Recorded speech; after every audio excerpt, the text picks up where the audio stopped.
अध्यात्म तरोवर ग्रंथ में पृष्ठ संख्या 297 297। आगे पढ़ते हैं हम। आध्यात्मिक विषय चल रहा है हमारा कि हमारा जीवन आध्यात्मिक हो, आध्यात्म के मार्ग पर किस प्रकार से हमको विचार करना चाहिए जिससे कि हम आध्यात्मिकता के शिखर को पहुंच पाएं। इस विषय में चर्चा हम कर रहे हैं। मुंबई आदि बड़े बड़े नगरों में जहां एक और 20-20 मंजिली अट्टालिकाएं हैं तो दूसरी ओर धरती से सटी झोपड़ियां हैं। एक ओर तो भोगों के अंबार है, भोजन, वस्त्र तथा ढेरों संसाधन पड़े पड़े विनष्ट हो रहे हैं, तो दूसरी ओर रोते, बिलबिलाते, चीखते, छटपटाते लोगों का समुदाय है। वहाँ पर यदि 20 मंजिली विचारे कि मेरा क्या बिगड़ सकता है, यदि वो विचार करे तो ऐसा नहीं होगा। चोरी, जारी, अपमान, विरोध, अपहरण की आंधी चमकते शीशों को तोड़कर अंदर घुसकर उत्पात मचाएगी। पड़ोस में अग्नि लगी तो हो और हम उसके लिए कुछ ना करें तथा विचारे कि हमारा कुछ नहीं बिगड़ेगा, तो यह क्लिष्ट कल्पना है। इसलिए दृष्टिकोण को बदलना चाहिए। यह विचारना कि पड़ोसी कैसा भी हो हम तो ठीक हैं, यह झूठा संतोष है। बुद्धिमान व्यक्ति दृष्टि उठाकर देखता है तो वह पाता है कि मैं जिस स्थिति में हूँ, नगर जैसा है, समाज जैसा भी है, अन्याय, पाखंड, मिथ्याचार बढ़ रहे हैं। इस स्थिति में हम सुखी नहीं हो सकते हैं।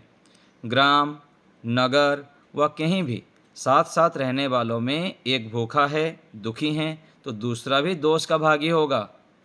सामर्थ्य होते हुए भी दुष्टता का प्रतिकार, विनाश से सुरक्षा प्रयत्न नहीं करता, आवश्यक त्याग बलिदान नहीं करता, तो वह स्वार्थी है, दोषी है।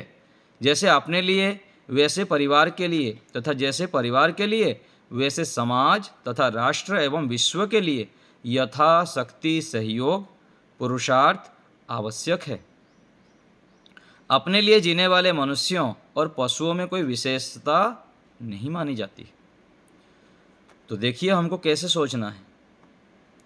आज हमारे अंदर राष्ट्रीयता के प्रति चिंतन, विचार शक्ति समाप्त प्रायः है। जैसे अन्य राष्ट्र अपनी स्वतंत्रता, सुरक्षा, सभ्यता, संस्कृति, भोजन, वस्त्र आदि के प्रति सजग हैं, वैसे भारत बिल्कुल नहीं है।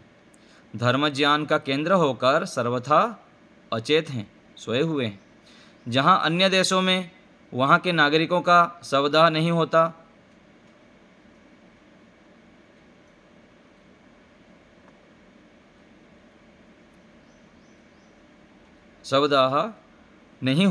वहाँ यदि प्रवासी भारतीय शवदाह करना चाहे तो नहीं कर सकते, भले वे वहाँ की नागरिकता प्राप्त कर लिए हों अथवा नहीं।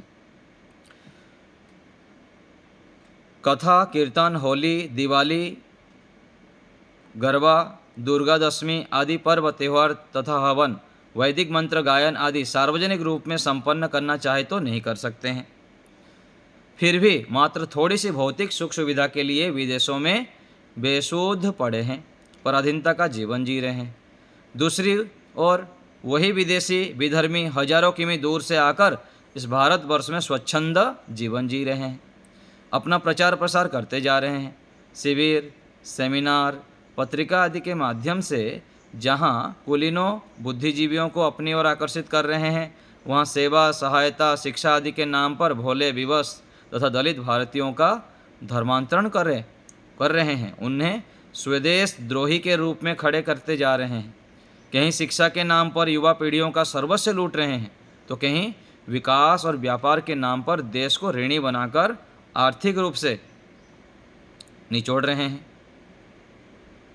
जो ये सुदूर प्रांत की शिक्षा, कुलीनता, रूप, धन, यौवन तथा पुरुषार्थ का प्रलोभन देकर सड़े गले चरित्र वाले जंगली असभ्य पूर्वजों का इतिहास लिए हिंसा, क्रूरता, व्यभिचार, विरोधाभास आदि दोषयुक्त धर्म ग्रंथों की आड़ में विदेशी बाल वृद्ध, युवक युवतियाँ आज हमें धर्म, सभ्यता, शिक्षा, आचार का उपदेश, प्रशिक्षण दे रहे हैं। इसमें उतना आश्चर्य नहीं होता जितना कि इस बात में है कि अपने ही देश के अन्नपान से पालित पोषित संपन्न बुद्धिमान नेता तथा संभ्रांत संभ्रांत जन योजनाबद्ध होकर देश के सर्वनाश में लगे हुए हैं। भाषा, जाति, संप्रदाय के नाम पर राष्ट्र का मर्म विदीर्ण कर रहे हैं। विधर्मियों, कुकर्मियों को आरक्षण के नाम पर मानवता के सत्यानाश हेतु प्रोत्साहन दे रहे हैं। बढ़ते ऋणों का बोझ सिर पर लादकर समृद्ध और विकसित होने का दावा कर रहे हैं। दिन रात मद्य, मांस, व्यभिचार आदि के केंद्रों का निर्माण करते जा रहे हैं। माँ की गोद से विश्वविद्यालय पर्यंत भारतीय नवीन पीढ़ियों को ब्रह्मचर्य, सदाचार, देशभक्ति के विरुद्ध पाठ पढ़ाकर जर्जर, असभ्य तथा परतंत्र रहने का अभ्यास करा रहे हैं। वस्तुतः भारतीयता का विकास भारतीय वैदिक संस्कृति सभ्यता के आश्रय से होगा, इसके विरुद्ध विदेशी सभ्यता के आश्रय से नहीं। परंतु दुर्भाग्य है कि हम संतुष्ट हैं, प्रसन्न हैं। हमारी ग्रीवा पर चली हुई विदेशी विधर्मी अत्याचार रूप तलवार, जो कि आज भी हमारे रक्त से सनी हुई है, जिसको देखते हुए हम अपनी पीड़ा को ही भुलाने का प्रयास कर रहे हैं। प्रतिकार के लिए कोई कदम उठाना नहीं चाह रहे हैं। सोमनाथ का जीर्णोद्धार जितना कि ईंट पत्थरों से संभव था उतना तो हमने कर लिया, परंतु जो हीरे जवाहरात की क्षतिपूर्ति शेष रह गई, क्या वह गौरी गजनबी से करवाएंगे? अगर नहीं तो स्वयं तो कृतकार्य कैसे समझ रहे हैं? राम कृष्ण का इतिहास सुरक्षित रखने को क्यों सांप्रदायिकता का नाम दिया जा रहा है? कैसे सहन कर रहे हैं? कारण यही है कि हमारे अंदर नास्तिकता का बीजारोपण हो चुका है। धर्म संबंधित कोई भी बात हमें खटकने लगती है। हमने धर्म के मर्म को भुला दिया। चंद्रमा की ओर संकेत करने वाली उंगली को ही चंद्रमा समझ लेने के कारण उलझ गए। वस्तुतः आध्यात्मिकता की नींव सुदृढ़ किए बिना ना तो हमारा व्यक्तिगत अस्तित्व अक्षुण्ण रहेगा, ना परिवार, ना समाज, ना राष्ट्र में सुख शांति की स्थापना कर सकेंगे। विश्व की तो कल्पना ही क्या। अतः स्वार्थ को तिलांजलि देनी होगी, वास्तविकता पर विचार करना पड़ेगा। तो आध्यात्मिक व्यक्ति को भी इतना दूर दृष्टि लेकर चलना पड़ेगा। केवल मैं, मेरे परिवार, इतने से रक्षा नहीं हो सकता। आज चारों ओर से विधर्मियों का आक्रमण हो रहा है। पूरा विश्व मिलकर भारत के ऊपर अटैक कर रहा है कि भारतीय संस्कृति को ध्वंस किया जाए, इनके संस्कारों को ध्वंस किया जाए, जिससे कि पहले भी हजारों सालों से हम लूटते रहे भारत को और आज भी लूटते जाएंगे। यहाँ तो व्यक्ति अपने आप को ही सुरक्षित नहीं रख पाता है, मन इंद्रियों के दासत्व में जीता है, आलस्य, प्रमाद, नास्तिकता में जीता रहता है। कहाँ हम बड़ा सोच पाते हैं? जीवन में कोई लक्ष्य ही नहीं है हमारे कि जीवन में को इतना बड़ा उपलब्धि को प्राप्त करना। यदि जीवन में लक्ष्य होता तो कभी भी हम आराम नहीं कर सकते हैं, नींद अधिक नहीं ले सकते हैं, अति आवश्यक ही नींद लेंगे, 4 घंटा 5 घंटा। व्यक्ति यहाँ देखिए कैसे स्थिति है। समय है तो समय है, समय है तो समय है, चल रहा है, बातों में समय चल रहा है, अनावश्यक कहाँ कहाँ समय जा रहा है, पार्टी में, विवाह में, घूमने फिरने में। ऐसे होने पर देश की रक्षा नहीं होगी, हम अपने जीवन को उत्कर्ष की ओर नहीं ले पाएंगे, भारत को जो समृद्धशाली बनाना है वो नहीं कर पाएंगे। व्यक्ति अपने सामर्थ्य को जाने, विचारे मैं कौन हूँ, क्या मैं अपने सामर्थ्य को पूर्ण रूप से अभिव्यक्त कर रहा हूँ क्या, ये प्रश्न चिन्ह लगाइए। मेरे जितना सामर्थ्य है क्या मैं उतना कर रहा हूँ क्या? यदि नहीं तो कब करूँगा? सामान्य व्यापार, नौकरी, धंधा, छोटा मोटा काम करके हम सोच लेते हैं कि मैं बहुत कर लिया, बहुत उपलब्धि प्राप्त कर लिया। ऐसा नहीं है। हमारे अंदर बहुत अधिक प्रतिभा छिपा हुआ है, अटूट सामर्थ्य है, बहुत प्रतिभाएं हैं। उसको हम जानें, मैं क्या कर सकता हूँ अपने लिए और देश, समाज, राष्ट्र के लिए मैं कितना विशेष योगदान कर सकता हूँ, किस जगह पर कौन सी मेरी क्वालिटी ऐसा है कि मैं उसको आगे लाऊं और उस कार्य को इस ढंग से करूं कि सुबह से लेकर रात तक करता रहूं, लेकिन मुझको उसमें आनंद मिलता रहे, मैं थकूं ना, बोरिंग ना हो। ऐसे हमारे गुण को पहचानना चाहिए। यदि पहचान लिए, उस कार्य को हम करने लग जाएंगे, तो हम अपना कल्याण कर लेंगे और समाज, राष्ट्र, विश्व के लिए बहुत कुछ दे के जाएंगे। तो अपने अंदर हमको ढूंढना चाहिए किस क्षेत्र में मेरी योग्यता है। कोई एक भी स्किल हो, उस स्किल को लेके हमें सुबह से लेकर शाम तक करना है, उसी क्षेत्र में मेहनत करना है। और ये जो सोचना है, ये सोच, जागरूकता और ये उद्यमिता कब आएगा? जब हम धर्माचरण करेंगे। धर्म आचरण से इतना अत्यंत प्रसन्नता, उत्साह, उमंग, पवित्रता, पराक्रमता, शूरवीरता, निर्भयता प्राप्त होती है धर्माचरण से। हम धर्म आचरण करें, खूब व्यायाम करें, खूब प्राणायाम करें, खूब ध्यान करें, खूब अच्छे अच्छे कार्य करें, डरें, परमात्मा को जो डरें, ऋषियों को डरें, महापुरुषों को डरें, अपने कुल खानदान के विषय में सोचें कि मैं ऐसे कोई कर्म यदि करूं, गलत काम हो गया मेरे से, तो मेरे कुल खानदान, हमारी ऋषि परंपरा, हमारे भारतीय संस्कृति की हानि होगी। ऐसे में कोई भी कार्य ना करो। अपने आप के विषय में सोचना है। अपने जीवन को लेकर बहुत गंभीर हमको होने की आवश्यकता है, नहीं तो हम अपने राष्ट्र को बचा नहीं सकते हैं, अपने परिवार को, समाज को नहीं बढ़ा सकते। आगे की पीढ़ियों के लिए हम क्या दे के जा रहे हैं? जो बुद्धिमान होते हैं, प्रज्ञावान होते हैं, संस्कार से युक्त होते हैं, जागरूक होते हैं, विवेकी होते हैं, वह दूर दृष्टि रख के चलते हैं। दूर दृष्टि, आगे 200 साल के लिए मैं क्या दे के जाऊँगा, 500 साल के लिए क्या दे के जाऊँगा, क्या करूँ मैं, जिससे कि मैं जाने के बाद भी हमारे देश, राष्ट्र, समाज के लिए कुछ करके जाऊँ। ऐसे बड़ा लक्ष्य, बड़ा सोच यदि हमारे जीवन में होगा, तो हम अधर्माचरण करेंगे ही नहीं, आलस्य, प्रमाद आदि करेंगे ही नहीं। आज विधर्मी लोगों ने कितने लाखों की मात्रा में, करोड़ों की मात्रा में गांव-गांव में, गली-गली में अपने दुष्प्रचार करके भारतीय संस्कृति को डुबाने में लगे हुए हैं, कुसंस्कारों को बढ़ाने में लगे हुए हैं। देखिए पूरा खुल्लम खुल्ला सोशल मीडिया में क्या चल रहा है। अश्लीलता फिल्म देखने में भारत 1 नंबर में, रोगी में भारत 1 नंबर में, कितने सारे जगह पर देखिए आलस्य, प्रमाद आदि में। कौन रक्षा करेगा? को उद्धरिष्यति? हमको सोचना पड़ेगा। आध्यात्मिक व्यक्ति, धार्मिक व्यक्ति यदि नहीं सोचेंगे, हम नहीं सोचेंगे, तो कौन सोचेगा? तो हम ऐसे बड़ा सोच रखें और उसके लिए निरंतर पुरुषार्थ करें। और ये पुरुषार्थ में भी सबसे बड़ा पुरुषार्थ क्या है? हम अपने स्वयं को जीतें, हम जितेंद्रिय बने, पुरुषार्थी बने, आलस्य प्रमाद को पूरा त्यागे। जितना हो सके हम जहाँ भी रहते हैं आसपास में हमारे साथी, मित्र, सहयोगी, पड़ोसी, कहीं झोपड़ी में जाके वहाँ भी कुछ ज्ञान दें जो आपको पता है। स्कूलों में जाएं, गरीब जाकर झोपड़ी में जाएं, अनाथालय में जाएं, वृद्धों के वहाँ पर जाएं।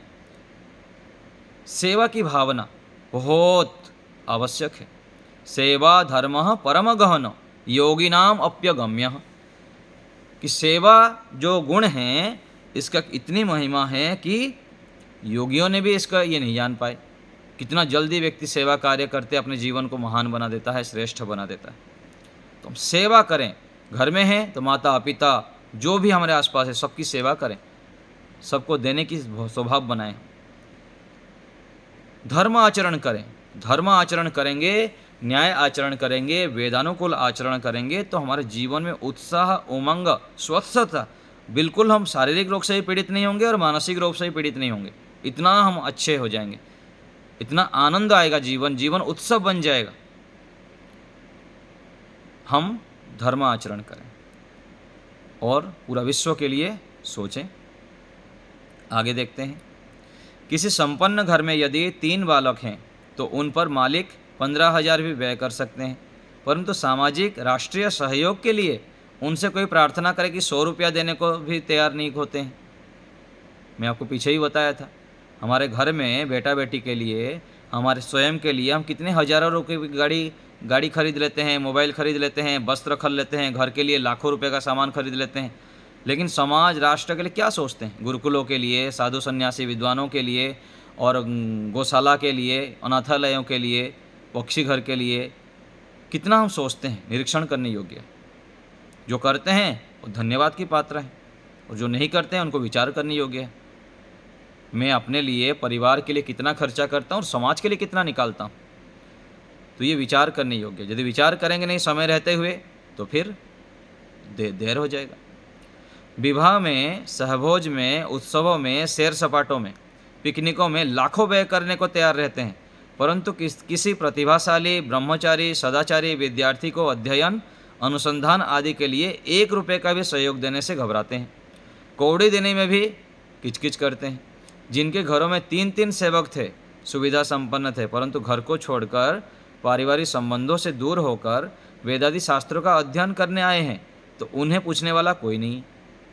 जैसे हमारे आचार्य जी आदि हैं, लाखों रुपए का सरकारी नौकरी छोड़ के आए हैं, है ना, तो करते हैं, पुरुषार्थ करते हैं, आता भी है, लेकिन जितना सोचते हैं देश राष्ट्र के लिए उतना नहीं आता है, नहीं देते हैं लोग।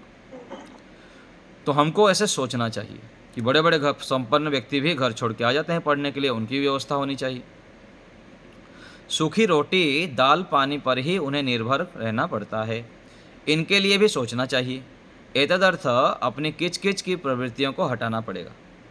ठीक है, किसी का मुख देखकर व्यक्तिगत दृष्टिकोण से उसकी सेवा सहायता ना करें, किंतु इतनी तो घोषणा कर सकते हैं, हम अमुक योग्यता वाले, वेदादि शास्त्रों के पढ़ने वाले, गुरु निर्देश आदि में रहने वाले, प्रामाणिक, सदाचारी, ब्रह्मचारी विद्यार्थियों, साधकों की सहायता कर सकते हैं।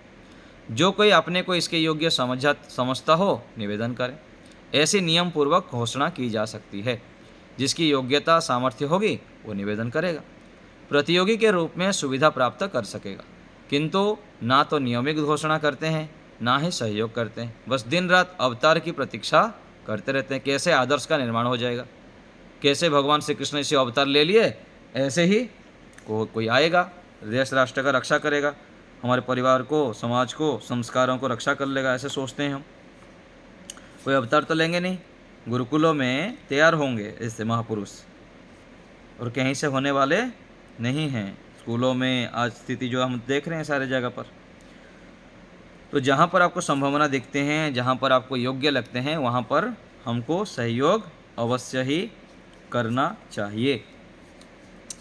कोई व्यक्ति यह सोचे कि मैं धन, बल, प्रभाव संपन्न हूँ, मुझ पर कोई आपत्ति नहीं आएगी, मुझे किसी के सहयोग की अपेक्षा नहीं है, तो ऐसा सोचना अनुचित है। अभी भी उदाहरण के रूप में ऐसे लोग मिलते हैं जो देश विभाजन के कारण धन धान्य पूरित सिंधु प्रांत से मात्र प्राण बचाकर जैसे तैसे यहाँ पहुँच पाए हैं। हीरे मोती, ऊंची कोठी, अट्टरिया, वहाँ की रक्षा नहीं हो पाई। वस्तुतः विद्वानों की रक्षा से ही धर्म, नीति आदि की रक्षा संभव है। मूल बात यह है कि व्यक्ति ने अपने आप को भौतिक बात की मझधार में अचेत करके बहने को छोड़ दिया है, मतलब बह जाने के लिए छोड़ दिया है। त्याग, तपस्या, दान, परोपकार से विमुख होकर स्वार्थ की हिंडोले में झूलना ही उसने जीवन का अंतिम ध्येय बना लिया है। यज्ञ, स्वाध्याय, सत्संग आदि से दूर रहने के कारण आत्मा, परमात्मा, सत्य, न्याय तथा धर्म आदि की यथार्थता को समझना टेढ़ी खीर मान लिया। भौतिक लाभों में मिथ्या संतोष कर लेने के कारण व्यक्ति ने बाह्य उपलब्धियों को ही सर्वोपरि मान लिया। अतः आध्यात्मिक लाभों से स्वयं वंचित होकर अन्यों का भी विरोध बन गया। तो हमें अपना निरीक्षण करना है कि मैं कहाँ खड़ा हूँ। यदि हम निरीक्षण नहीं करेंगे, आत्मनिरीक्षण प्रत्येक दिन, तो हम अपने दोषों को जान नहीं पाएंगे, और यदि दोषों को नहीं हटाएंगे तो गुण कैसे आएंगे हमारे अंदर। हमारे अंदर बहुत अधिक सामर्थ्य परमात्मा ने दे के भेजे हैं, हमको ये करना पड़ेगा। यज्ञ करना होगा, स्वाध्याय करना होगा, सत्संग करना होगा, दान, परोपकार, दया, प्रेम, करुणा की भावना, और प्रत्येक मनुष्य, इतर प्राणी जगत के लिए भी, पशु पक्षियों के लिए, सब जगह पर करुणा की भावना यदि नहीं लाएंगे, विश्व बंधुत्व की भावना नहीं लाएंगे, तो हम अपने आंतरिक विशेष प्रतिभाओं को जागृत नहीं कर पाएंगे। धर्म आचरण से, वेदानुकूल आचरण से हम आनंद, उत्साह से परिपूर्ण हो जाते हैं। इतना उत्साह मिलता है, इतना उत्साह मिलता है। ये कैसे होता है? धर्म आचरण से। विद्या ददाति विनयम विनयात याति पात्रत्वम, पात्रत्वात् धनम आपनोति, धनात् धर्मः, ततः सुखम। धर्म से ही सुख होता है। और धर्म कैसे करेंगे हम? ज्ञान से। जितना जितना हम ज्ञान अर्जन करेंगे, या तो गुरु आचार्य के सानिध्य में रहिए, गुरुकुल परंपरा में, ये सबसे बड़ा साधन है, श्रेष्ठ साधन है। जिनको लगता है जीवन को मुझको विशेष प्रतिभावान करना है, अपने सामर्थ्य को पूरा विकसित करना है, पूरा विश्व के लिए अर्पण करना है, ये कब संभव होगा? जब हम आश्रम में जाके रहेंगे, गुरु आचार्य के मार्गदर्शन में रहेंगे, तब जाके ये संभव है। ऐसे कोई वीर योद्धा हो आपके नज़र में, आप स्वयं हो, अथवा ऐसे कोई योग्य व्यक्ति हो तो उनको बताइएगा कि गुरुकुल में जाके पढ़ो, श्रेष्ठ गुरु आचार्य के सानिध्य में रह के, फिर आप विश्व विजेता बन सकते हो, अपने आंतरिक प्रतिभाओं को विकसित कर सकते हो। या तो घर में रहते हुए हम गुरुजनों से, विद्वानों से सुनते रहें, पढ़ते रहें, मौन रहें, एकांत रहें, बोलना बंद कर दें, बातचीत बंद, अति आवश्यक होने पर बोलना है, नहीं तो नहीं बोलना। और दिन भर निरीक्षण करें कितना मैं धर्म आचरण करता हूँ। जितना जितना जीवन में धर्म आचरण, धर्म धर्म धर्म जीवन में हमारा आएगा, उतना जीवन में उत्साह, उमंग, पराक्रम, शूरवीरता और दूरदृष्टि, दूसरे को जानने का और दूसरे से यथायोग्य लाभ लेना, और लाभ लेते हुए फिर समाज को लाभ देना, स्वयं के माध्यम से भी और दूसरे को भी अच्छे अच्छे व्यक्ति को तैयार हम कर सकते हैं। एक एक व्यक्ति देखिए आज लाखों करोड़ों व्यक्ति को तैयार कर देता है और फिर समाज राष्ट्र का उपकार करता है। तो हम भी अपना फौज तैयार करें, अच्छे लोगों का फौज तैयार करें, अच्छे संग साथी मित्र का टोली बनाएं। बहुत आवश्यक है संगच्छद्धम संबद्धम, संगठन की बहुत आवश्यकता है। संगठन के बिना हम कुछ नहीं कर सकते हैं। तो अच्छे धार्मिक व्यक्तियों की संगठन भी बहुत आवश्यक है। तो आध्यात्मिक लाभों से हम वंचित ना हो। अपने अंदर की प्रतिभाओं को जागृत करने के लिए हमको आध्यात्मिक अभ्यास करना होगा। अध्यात्म के शरण के बिना व्यक्ति अपने प्रतिभाओं को निखार नहीं सकता है, अपने जन्म जन्मांतरों के क्लेशों को, दुखों को, कुसंस्कारों को हटा नहीं सकता है। कितने जन्मों के कितने कुसंस्कार हैं, पूरा हावी हो जाते हैं। जैसे आतंकवादी पूरा घेर लेता है ना हमको, हमारे अपने आप को, और पूरा चारों ओर से घेर के हमको जराजीर्ण कर देते हैं, देश को नष्ट कर लेते हैं, बम ब्लास्ट कर लेते हैं। ऐसे ही हमारे जो संस्कार हैं, कुसंस्कार, ये हमको क्या करते हैं? मन इंद्रियों को गुलाम बना देते हैं। चलो थोड़ा सो जाते हैं, चलो थोड़ा घूम लेते हैं, चलो थोड़ा फिर लेते हैं, कर लेंगे, जीवन तो पड़ा हुआ है, आज खा ही लेते हैं, थोड़ा अधिक मौज मस्ती कर लेते हैं। ऐसे व्यक्ति सोचता है। यदि जीवन में विशेष कोई मार्गदर्शक, गुरु आचार्य, तपस्या आदि नहीं है जीवन में, तो व्यक्ति फिर ढीला ढाला चलते चलते अपने आप को टाइम पास करता रहता है, कोई विशेष उपलब्धि से युक्त नहीं कर पाता है। फिर भोगों को भोगते हुए रोगी हो जाता है, जराजीर्ण हो जाता है, दुखी, हताश, निराश, एकांत पड़ जाता है, फिर रोता है, चिल्लाता है, समस्याओं से घेर जाता है पूरा। ये जो इंद्रियों के दास है ना, एक भजन की पंक्ति है ना, दुखदाई है इस संसार में जितने ही विषय हैं, जितने भी विषय हैं, ये क्या है? दुखदाई है। इसलिए कहा गया, तुम्हें छोड़कर हम इस जग में बनते हैं अपराधी पग पग पर। परमात्मा को छोड़कर, ईश्वर की आज्ञा से विरुद्ध चलकर, अधर्म आचरण कर कर जितना हम चलेंगे, पग पग पर फिर हम दुखी होंगे, हताश होंगे, निराश होंगे, परेशान होंगे, रोगों से ग्रस्त हो जाएंगे, ऐसी स्थिति हो जाएगी। इसलिए हमको जो है बहुत सावधान होकर चलने की आवश्यकता है, नहीं तो फिर समय सामर्थ्य हम ऐसे ही खराब कर देंगे।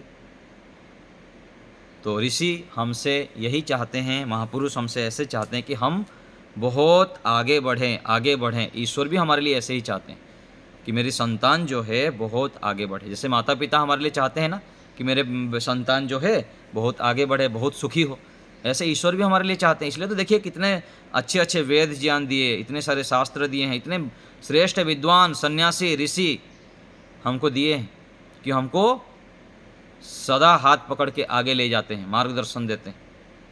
हमारे कितनी सौभाग्य है, हम ऐसे ऋषियों की भूमि पर जन्म लिए हैं, अच्छे संस्कारों से युक्त हैं। तो जो हमारे अंदर अच्छाई है उसमें संतुष्ट नहीं होना है, जितना है वो तो है, ईश्वर की कृपा से, माता पिता गुरुजनों की आशीर्वाद से, लेकिन उतने में संतुष्टि नहीं होना है। उससे हजारों गुना, लाखों गुना, करोड़ों गुना अपने गुणों को विकसित करना है और विकसित करते हुए स्वयं आनंद के सागर परमात्मा में डुबकी लगाना है। ध्यान करेंगे तो ईश्वर के दिव्य आनंद मिलता है। स्वयं भी आनंद में डुबकी लगाना है, धर्माचरण करते हुए, पवित्र आचरण करते हुए स्वयं को पवित्र बनाना है। एक भजन आता है ना, पवित्र तन रखो, पवित्र मन रखो, पवित्रता मनुष्यता की शान है, जो मन ही वचन कर्म से पवित्र है, वो चरित्रवान ही यहाँ महान है, वो चरित्रवान ही यहाँ महान है, वो चरित्रवान ही यहाँ महान है। तो हमको चरित्रवान बनना है, अपने आप को दिव्य बनाना है, महान बनाना है। हमको देख के लगे कि अरे इतना महान गुणों से युक्त हैं, इतनी वाणी में पवित्रता, मिठास, ये ऐसे इसको बनाने वाले कौन होंगे, इनकी माता पिता कैसे होंगे, और सबसे बड़ा परम पिता परमेश्वर कितने महान होंगे। तो हम ईश्वर के संतान हैं, हम अपने आप को इतना पवित्र करें, शुद्ध करें, पुरुषार्थी बनाएं अपने आप को, आलस्य प्रमाद हमारे पास आ ही ना सके। खूब व्यायाम करें, खूब प्राणायाम करें, भोजन सात्विक करें, कम करें, और अधिक समय मौन रहें, शांत रहें, महापुरुषों के जीवनी को हम पढ़ें, ऋषियों को हर समय सामने रखें, महर्षि पाणिनि, पतंजलि, कणाद, जैमिनी, गौतम, ऋषि दयानंद जी को सामने रखें। और कितने हमारे महापुरुष हुए हैं भारत भूमि में, उन महापुरुषों को जब हम सामने रखते हैं, उनकी जीवनी को पढ़ते हैं, तो हम भी ऐसे बन जाते हैं, बन जाएंगे हम ऐसे, क्योंकि जिसका संग करेंगे वैसा रंग चढ़ता है। महापुरुषों का संग करेंगे, उनका चिंतन करेंगे, दिन भर उनके सानिध्य में रहेंगे, तो हम भी महान बन जाएंगे, श्रेष्ठ बन जाएंगे, दिव्य गुणों से युक्त हो जाएंगे। तो हम इस प्रकार से दिव्यताओं से, पवित्रता से युक्त हों, हमारे जीवन में पुरुषार्थ गुण आ जाए, आलस्य प्रमाद के लिए हमारे पास स्थान ही ना हो, हमारा जीवन धर्माचरण से युक्त हो जाए, परोपकार से युक्त हो जाए, सेवा से युक्त हो जाए, ना किसी से कटुता, ना बैरी भाव, कुछ नहीं रहा।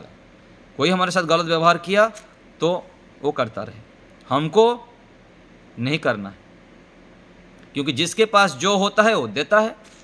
कोई हमको गलत बोल दिया तो उसके पास वो दे दिया, हम भी यदि ऐसे देने लग जाएंगे तो ये ठीक नहीं।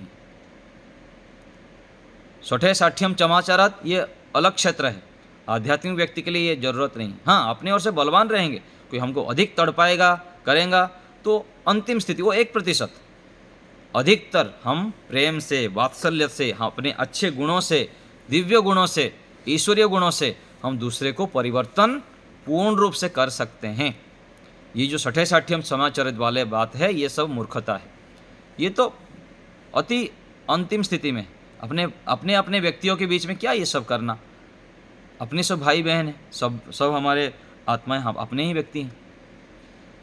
तो आपस में, परिवार में भी, और जहाँ भी हमारे एरिया है, उन सब में हमको अधिक से अधिक प्रेम, वात्सल्य आदि विस्तार करना चाहिए। अपने गुणों को हम विकसित करें। हम जब पवित्र हो जाएंगे, शुद्ध हो जाएंगे, ईश्वर के सानिध्य को प्राप्त करेंगे, तो अवश्य ही सामने वाला व्यक्ति भी परिवर्तन हो जाएगा, क्योंकि सभी आत्माएं शुद्ध हैं, पवित्र हैं। बस हम अपने आप को परिवर्तन करने की देरी है, बाकी सामने वाला तो परिवर्तन हो ही जाएगा। हम दूसरे को परिवर्तन करना चाहते हैं, वो अधिक आवश्यकता नहीं। हम स्वयं को बदलें, हम बदलेंगे युग बदलेगा, हम सुधरेंगे युग सुधरेगा। ऐसी दिव्य भावना से हम ओतप्रोत रहें। तो आज यहीं रखते हैं। आप लोग को कुछ बोलना है, पूछना है तो बताइए, हाथ उठाइए।